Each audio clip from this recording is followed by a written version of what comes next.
Assalamu alaikum. Bonjour, bienvenue dans l'émission Allah m'a guidé.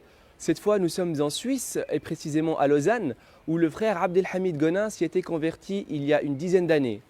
Abdelhamid Gonin était un chrétien très pratiquant et c'est justement en lisant la Bible sous différentes traductions, en la comparant avec le Coran, que finalement il a trouvé en l'islam la vérité qu'il cherchait. Il nous partage son témoignage qu'on écoute ensemble. Bismillahirrahmanirrahim. Au nom de Dieu, le tout clément, le tout miséricordieux. Je suis né en l'année 1947 au sein d'une famille très connue du canton de Vaud, la famille Gonin. Et j'ai reçu une éducation chrétienne et je suis né donc dans ce pays chrétien. C'était donc il y a 60 ans environ. Et je me rendais tous les dimanches à la cathédrale de Lausanne avec ma tante pour le culte à 10 heures. Vous voyez, je me souviens de tous ces détails. Et à l'âge de 18 ans, j'ai eu une question que je me suis posée en lisant la Bible dans le livre du Deutéronome au chapitre 18, où Dieu annonce à Moïse la venue d'un prophète semblable à lui pour les fils d'Israël. Et dans l'Acte des Apôtres, au chapitre 3 et au verset 27, celui qui a écrit cet Acte des Apôtres nous dit que ce prophète qui est annoncé à Moïse, semblable à lui, est Jésus. Or, je me souviens à l'époque, cette question m'avait interpellé. Et j'avais demandé à ma tante, mais c'est étrange car Jésus n'est jamais un prophète comme Moïse. Et ma tante m'a répondu, je ne peux pas te répondre, il faut demander cela aux théologiens. Or, quand dans l'évangile de Jean au chapitre 14 et au verset 13, on fait dire ces paroles à Jésus, qui est devant une foule, qui ressuscite les morts, qui fait voir les aveugles, qui fait marcher les paralytiques, et Jésus aurait dit ces paroles qu'il n'a jamais dites. En vérité, je vous le déclare, celui qui croira en moi fera les mêmes œuvres que moi je fais et des œuvres plus grandes que moi, car je m'en vais au Père. Et bien sûr, personne sur cette terre, que ce soit le pape ou de n'importe quelle secte qu'il appartient, quel que soit son rang, peut faire ce que Jésus a fait. Comment pourrait faire-t-il des choses plus grandes que lui? Et dans ce même évangile de Jean, Jésus va au cimetière et il va ressusciter Lazare. Et qu'est-ce que le texte nous dit en grec, qui n'est pas le texte en langue originale? Jésus dit « Ô Père, ressuscite-le ». Dieu s'adresse à Dieu. Ce n'est même pas lui qui le fait. S'il était Dieu, il aurait pu le faire. Mais il s'adresse à Dieu « Ô Père, ressuscite-le afin qu'il croie que tu m'as envoyé ». Donc le miracle est là pour prouver que Jésus était véridique, ce que dit d'ailleurs le Coran. Dans le Coran, c'est Al-Samiri qui a fabriqué le veau d'or. Dans la Bible, c'est le prophète Aaron. Or, les prophètes dans l'islam ont été immunisés par Dieu, c'est-à-dire que Dieu les a choisis. Pourquoi? Parce qu'ils étaient des exemples à suivre et Dieu les a protégés de commettre des grands péchés et ils ne pouvaient pas aussi mentir dans le message qu'ils avaient à transmettre de la part de Dieu. D'accord? Et il y a aussi, il y a beaucoup d'autres preuves, mais par exemple aussi une autre preuve. Dans le Coran, l'ange Gabriel, le Saint-Esprit, c'est l'ange Gabriel, tandis que dans la Bible, le Saint-Esprit, c'est Dieu lui-même. Donc je ne peux pas croire que les deux sont justes. Je suis obligé de croire ou bien le Saint-Esprit est Dieu, ou bien il n'est pas Dieu, il est l'ange Gabriel, ou bien c'est Aaron, le frère de Moïse, qui a fabriqué le veau d'or, ou bien c'est Al-Samiri. Vous voyez? Donc il y a beaucoup d'autres exemples, et j'ai donné deux exemples qui sont absolus. C'est donc la connaissance profonde du Coran et de la Bible par laquelle Dieu m'a amené à cette croyance qui ne comporte pas de doute. Ça, je peux dire que c'est la colonne vertébrale de mon expérience. Quand j'ai effectué ce premier pèlerinage, je m'étais rendu à Médine pour prier dans la mosquée du prophète Mohammed, paix et bénédiction soient sur lui. et pour aller le saluer là où il est enterré, donc dans son tombeau qui se trouve maintenant à l'intérieur de la mosquée. Et au moment où je me suis approché de la grille pour lui envoyer un baiser, tout de suite un soldat m'a empêché et m'a dit « La ilaha illallah ». Il n'y a pas d'autre Dieu que Dieu, c'est lui seul que tu dois adorer. Or, moi, je ne voulais pas faire une demande au prophète, n'est-ce pas? Je n'avais pas l'intention de lui demander quelque chose, bien sûr, mais ça m'a plu. Ça m'a plu parce que j'avais l'habitude d'aller à l'église, par exemple catholique, dans ma deuxième phase du christianisme, où je priais évidemment Dieu, je priais, je demandais aussi à Jésus, je demandais aussi à Marie, n'est-ce pas? Donc, de m'avoir rappelé ce commandement de n'adorer que Dieu, de n'invoquer que lui, ça m'a en fin de compte beaucoup plu. D'ailleurs, j'avais un ami marocain qui s'appelait Jawad, qui à l'époque où j'allais à l'église catholique chaque jour, il m'avait dit, mais écoute Richard, est-ce que tu penses que Jésus a fait une statue de sa mère et qu'il a prié sa mère? Est-ce que tu penses qu'il a fait une statue de lui et que Marie priait son fils? Non, ils ont prié Dieu. Donc ça, ce sont les hommes qui ont changé son message.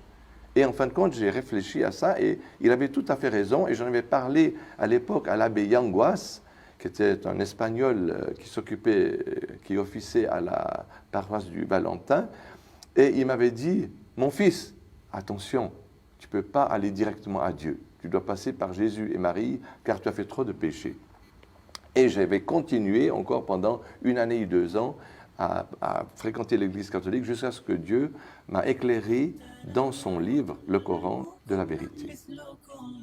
قد حاز من دنياه حفظا للكتاب والثوم دامع فرحكم يا فخركم أنتم شعاع الشمس إن حل الغياب ها قد تنام حلمكم من مثلكم قد حاز من دنياه حفظا للكتاب والثوم دامع فرحكم يا فخركم أنتم شعاع الشمس إن حل الغياب فلتخبروا من بعدكم من زاركم أن العطايا حفظ أين واكتساب فمبارك طبتم وطاب غراسكم ودعتم خير المراتع باحتساب فلتخبروا من بعدكم. La famille Gonin est originaire de la France. Ils sont venus sous le règne de Louis XIV. Cela fait environ entre 400 et 500 ans, lorsque le roi Louis XIV, sous l'influence de Marie, de maintenant sa maîtresse, a persécuté les protestants. Donc ce sont les catholiques qui ont persécuté les protestants et c'est à cette époque que les Gonins ont émigré en Suisse. D'ailleurs, cette famille très connue a un illustre ancêtre qui s'appelle Jules Gonin, qui a découvert le décollement de la rétine.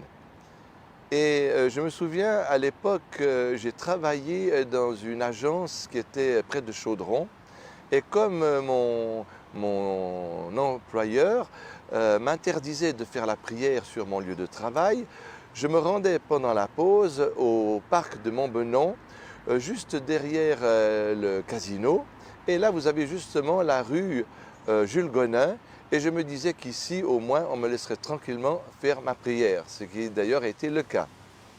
Après quelques années que j'étais donc dans l'islam, à peu près après 8 années, j'étais très fier et très heureux d'être devenu musulman. Donc c'était pour moi important d'ajouter mon nouveau prénom dans le passeport. Et pour cela, il fallait que je fournisse des preuves, c'est-à-dire que d'abord mon certificat de conversion, ensuite que je recevais les lettres personnelles avec ce nom. Et alors j'étais le premier, ici dans le canton de Vaud, à entreprendre cette démarche.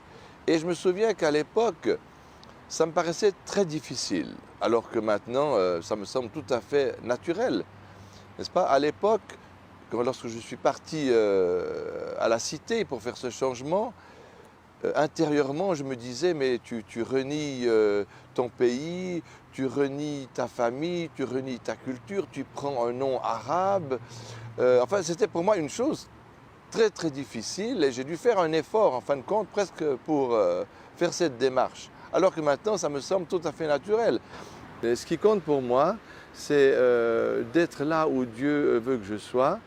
Et, et le prophète d'ailleurs, la paix et la bénédiction d'Allah soit sur lui, il a dit une parole véridique bien sûr, où il a dit il a réussi, il a gagné littéralement, celui que Dieu a guidé à la soumission et qui lui a accordé ce dont il a besoin pour vivre et qui l'a rendu satisfait avec ce qu'il lui a donné.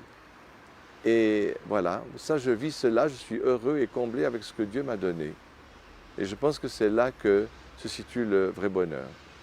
Eh bien, à mon âge, ma journée quotidienne, comme j'ai plus besoin de travailler, elle est occupée par la lecture du Coran, par le souvenir, le dhikr, le souvenir d'Allah, par la prière sur le prophète.